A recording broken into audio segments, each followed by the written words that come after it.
سلام، انا جايه النهارده اغير مفهومكم عن العيش باللحمه او ما يقال عنه الحواوشي. دلوقتي احنا هنعمله بابسط واسرع طريقه، واهم حاجه يكون نوع العيش اللي انا هقولكوا عليه في الفيديو موجود.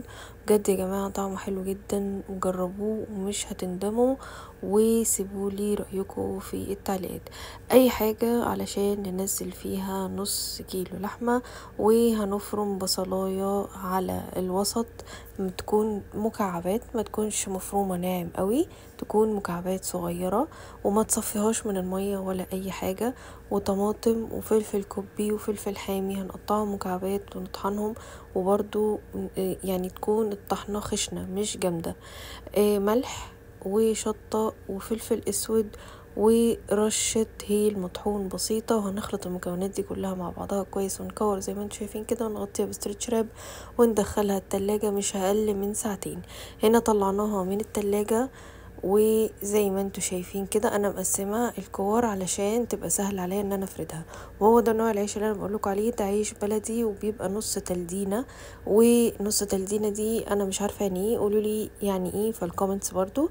وهنفتحه بالمقص زي ما انتوا شايفين كده، وهننقل كوره من كور اللحمه اللي احنا عاملينها ونفردها كويس لغايه الاطراف من جوه. تمام. وهنا عندي بقدونس او كزبره، انا مش عارفه بالظبط هي بصراحه بقدونس او كزبره، انا بتلخبط فيهم.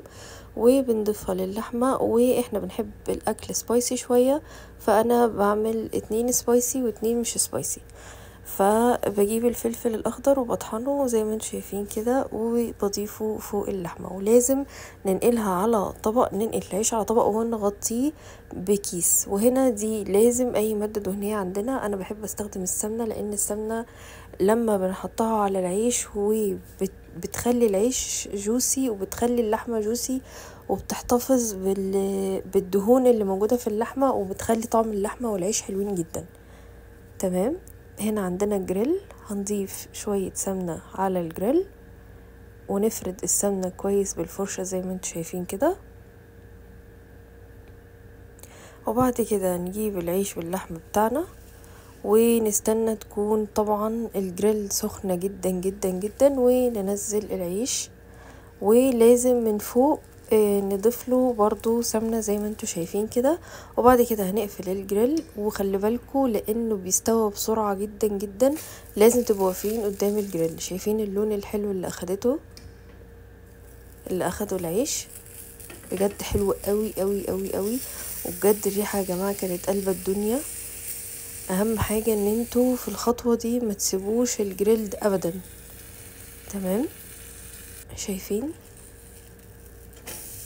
بنفضل نقلبه كده لغاية ما نطمن ان هو استوى، وبعد كده لازم يكون في طبق قريب من الجريل علشان ننقله عليها بسرعة. وهنا كان استوت، وانا طبعا عملت معاها طحينة وشوية مسقعة كده بالفلفل والبتنجان. سامعين يا جماعة القرمشة؟ يلا ندوق. طعمه حلو قوي قوي، وبجد هيعجبكم قوي. ما تنسوش الفولو واللايك والسبسكرايب، واستنوني في وصفة جديدة. باي باي.